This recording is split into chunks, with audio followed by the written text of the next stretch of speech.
Driven by passion inherited from his father, deep immersion in Patanjali's Yoga Darshan, Dr. Chandra made a profound decision to transition from combustion physics to the philosophy of meditation full-time in 1996. Come ho gaya thoda sound. You want it more? Recognizing that this is better, Rani. contemporary, Is it okay? everybody can hear. Yeah. Recognizing that contemporary meditation practices worldwide had drifted from their true, authentic roots, he spent nearly 2 decades traveling the globe. He delivered master classes, lectures, and workshops to restore the scientific purity of Patanjali meditation. He also relocated to United Kingdom in 2014 for his global impact. And Dr. Chandra's expertise has been recognized by leading global institutions, and his prolific pen continues to shape modern Vedic scholarship. He served in the as a faculty member teaching Yoga Darshan at the prestigious university in Amsterdam. He also has authored 15 acclaimed books in both English and Hindi, demystifying complex Vedic concepts to the modern mind. He is currently simultaneously authoring 4 highly anticipated new books to expand his philosophical repertoire. And during COVID time, while serving in Arya Samaj of Houston, Dr. Chandra disseminated his revolutionary interpretation of Samkhya and yoga via global online classes. Recognizing his monumental vision, close associates Jitendra Rabiji and Gita ji encouraged him to dedicate himself entirely to writing. So he prompted his move to New York in 2021. He resides in Valley Stream, Long Island, and with Dr. Kavita, his wife, an esteemed Vedic scholar also, and celebrated luminary in Hindi literature. Dr. Chandra, in January 25, Dr. Chandra published his magnum opus, a Hindi commentary on Samkhya that shook the foundation of traditional scholarship.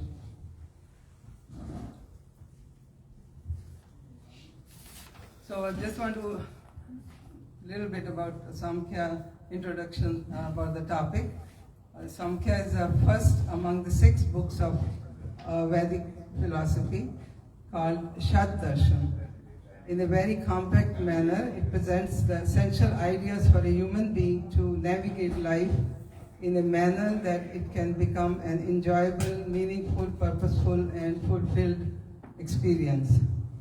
Certain key aspects of Samkhya were missed out over several centuries, and that is what makes the presentation important, because they have now been properly understood. So welcome everybody, and Dr. HarishChandra.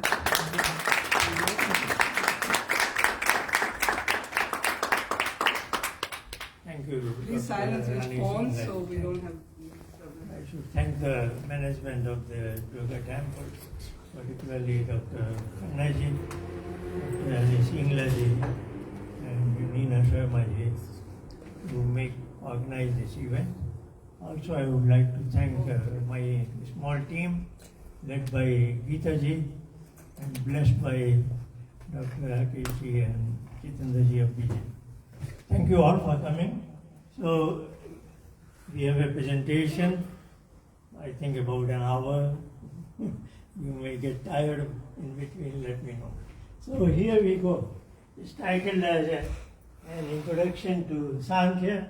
So I just thought I will give you an overview of our classical Vedic literature. Number 3 will come very often. So you will see, it's basically a three-layered literature. The first is what is called, that is considered as revealed word by Ishwar, Ved. Ved means knowledge, so I have put it as singular, so, but it happens to be in 4 volumes and they have different names, Rigved, Yajurved, Samved and other. Out of, so if you imagine, at a very ancient, long time ago, there was a Vedic age. Then I should mention here, you know, our way of thinking is slightly different from the mainstream. In mainstream now, what our children or even we studied in the books, etc., there is something kind evolutionary pattern, as if with time human beings are developing. And very first human being was hunter-gatherer and so on and so forth. But our classical literature, if that is the evidence, it was rishis, a very high quality of people who were blessed with the knowledge of the Vedas. But now the things are diminishing. You know, with the passage of time, people were at the very earliest time, they had a very fantastic memory, where they could have the entire Vedas, all Ved mantras in their mind. But then, as time elapsed, the people were not able to have that sort of a memory. They wanted a gist of it. So rishis make a gist of the Vedas in terms of books called Upanishads. So there are 11 of them which are principal Upanishads, East, Ken, Kat, etc., name not there. And with further passage of time, then Upanishad age is also fading away, and comes a third age, the new age at that time, which is called Darshan, as just now we heard. 6 books of Vedic philosophy. They are paired, you know. Samkhya, Nyaya Vaisheshik, and Mimamsa, and Brahma Sutra, which is also called as Vedanta. This is called Vedanta because in this body of the literature, this happened to be the last book, you know. So Mimamsa and Brahma Sutra were written by 2 individuals who were contemporary. This is by Badrayana, and his disciple, his student is Jamini, who is writing. This is in our timeline. This is about 6,000 years ago. And this is something like in Satyug. So, you know, in between, we are now 5,100 years of Kali Yuga. So there is Dwapar, which is 864,000. Then there is a Treta, which is 1,296,000. So before that is Satyug. So sometime in Satyug, there is a person called Kapil. He is called an Adi Vidwan and Parmarshi. He is held in the highest esteem. So we'll see that. He is the author of Samkhya. So this is a long, some millions of years here. So all these are very long histories, but I give you 3 bodies of literature. Then on the other side I have mentioned something like a 4th layer, you know, if you can call it like that. But this is not, time-wise, not 4th layer. This was coming up right from the beginning.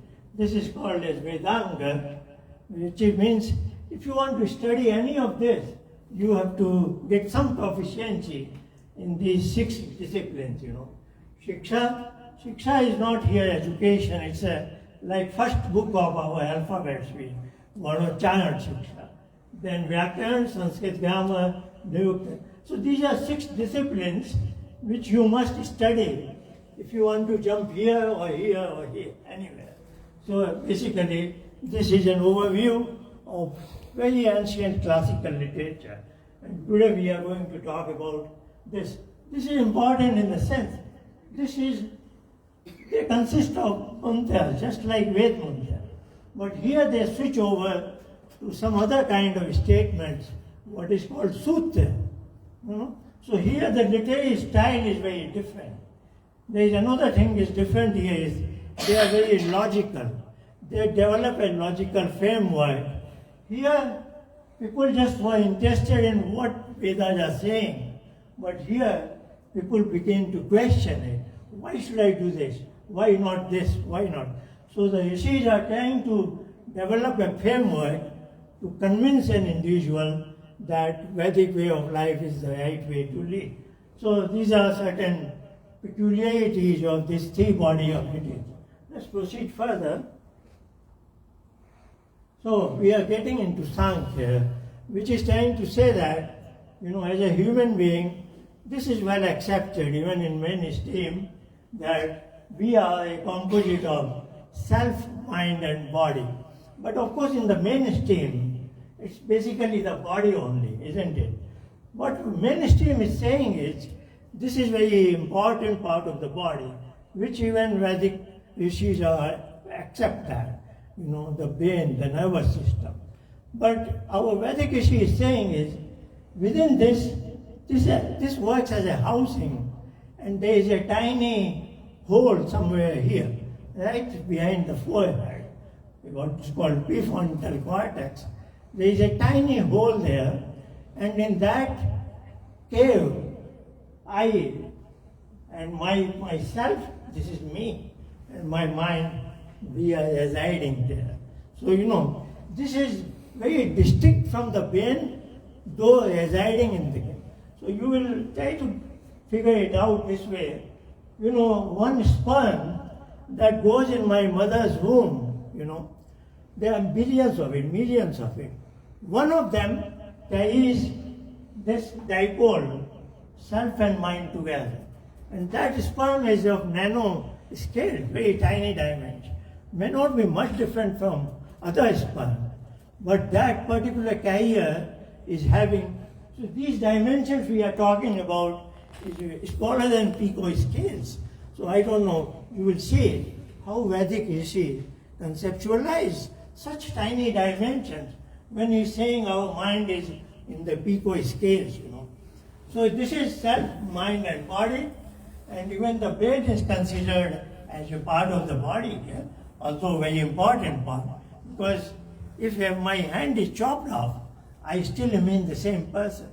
But if this is chopped off, then I am no more there, isn't it? This is very important. And though we do heart transplant, lung transplant, but there is nothing like brain transplant, isn't it? So this is where I am living here. But I am distinctly different from the body, because this is in a tiny, small space here. So we're talking about the mind here. So, this is three dimensions. Gross body, the subtle mind, and this has no dimensions at all. It's in mathematical terms, it's a point-like singularity. Now, but this is emitting a light of consciousness. And that's what is me, Without that, I am gone, finished. Now let's look at this mind here, because Samkhya is a very, very elaborate, It covers any aspect of life or anything about the world you can imagine.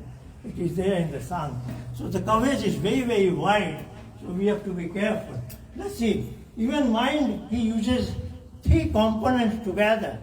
Three units put together is what we call the mind, So this is me, the self. So it's just imagine like this, I am the self, I am looking at the screen of the laptop. That screen is buddhi, he calls it buddhi. Now screen shows me whatever is inside the database, isn't it? So the next unit is database, which is repository.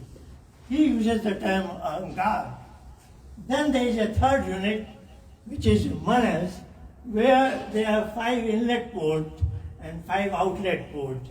Just like, this is going out of my laptop. This is an outlet port.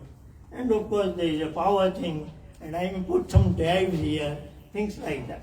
So what I'm trying to say is, just imagine deep inside here, as if you are sitting here and you are watching a screen, that is buddhi, and that shows up all kinds of things, which is coming from the outside world, 5 sensory organs. Then this is some sort of a supervisor sends in one signal at a time, and then it comes to my database, then it appears here, and I see, okay, I see Rajivji sitting in front of me. It's coming from all this channel. And then suppose I realize, oh, I know him. How do I say I know him? Because I have his past image here. And I am quickly, as I see him at 11:15, I saw him, the past image came here, and then I compared and I concluded, this is Rajivji. Now all this is happening at very fantastic speed. We cannot imagine how our mind is functioning. And then I also take a decision here. I want to go and shake hands with him. So I give a kind of command here, and then that activates my motor organs. I walk and I wave my hand, etc. Isn't it? So this is such a kind of a system. We just take it for granted, but more you think about it, it's very, very nice. There is a word I am going to use it because that is going to be the central topic today, and that word is chitta. So imagine chitta is like even as you are listening to me, sometimes it happens. You are very much present in this presentation, but your mind goes elsewhere, isn't it? Something else comes in your mind. Why? So this chitta is a kind of a pipeline which is always by default fetching something here. Because if something is very important, then it comes to my, this is my screen. It must appear there. And I say, oh yeah, I should have done that. Okay, I will do it when I go home. Something like that, isn't it? So there is some basic latent part of the buddhi, we will call it chitta, which is by default, is always connected with this database. I call it as repository. This much is enough for today's description. Let's go further. What are our basically three functions? We have body, mind as our assets. What are we supposed to do out of it? Those are three our normal functions. Actions called karma, knowledge and experience, isn't it? So as I mentioned, how I saw Rajivji today. This is some knowledge signal is coming from five sensory organs. This is a thin arrow. Only one signal passes, one at a time. But you will say, you must be feeling, you can see and hear me simultaneously, isn't it? It is happening because it's happening so fast. But at a given moment, either you see me or you hear me, isn't it? Suppose sometimes you want to hear me very carefully or see me very carefully, then you focus so much that you are able to do only one thing at a time, isn't it? So this is a small signal, thin line. This knowledge goes here. As I said, when it comes here, that is the terminal point for the knowledge. And buddhi is taking a final decision. It's called discretion, discrimination. That this is Rajivji and not somebody else, isn't it? That sort of discrimination is made here. This is knowledge. And when I want to act upon it, the action, as I said, if I wanted to walk towards him, I activate this part, and he has the ability, because he has all the database, how to walk, how to raise hands. All these functions I have been doing since my childhood. So all those databases there, I just give a command here, and then this activates there. My hands, my feet, etc. And as you know, we can do multitasking, many things together, isn't it? That's why this arrow is bigger, isn't it? So when it comes to actions, actions begin here. The knowledge must act. Now the third is important, very important. Experience. The technical term in Samkhya is bhog. Not to be confused, Today you will hear a lot of terms, but I will give you the authentic meanings of them. Otherwise those terms are used in day-to-day language in a loose manner. So bhog is, in Hindi we use it as bhog vilasa, enjoying evening parties and all that bhog.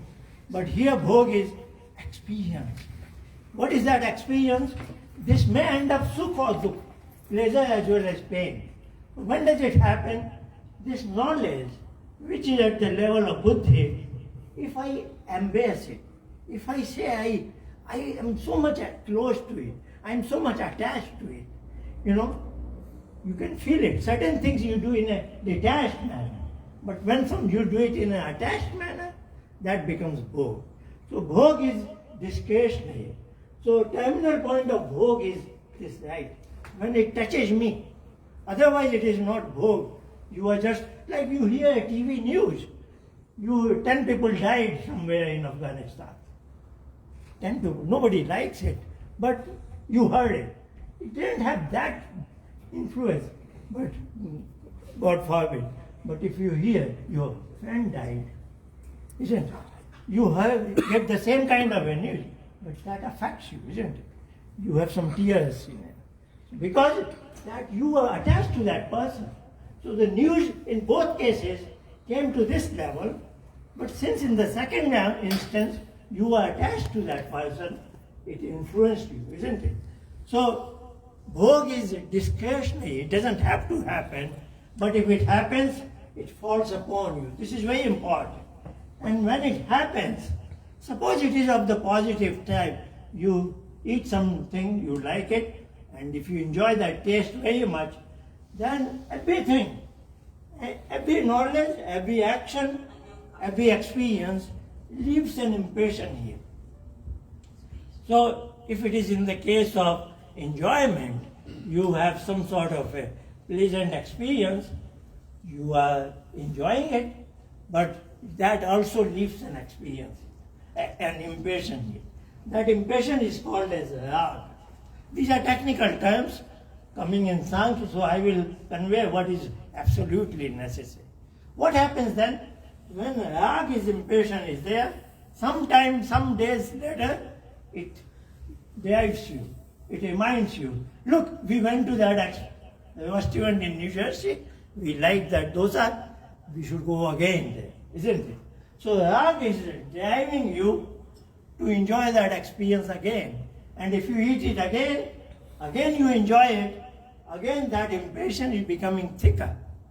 So that is what is driving our life, Then sometimes the rag is giving you a signal, but you are not able to travel all that distance because of many other circumstances.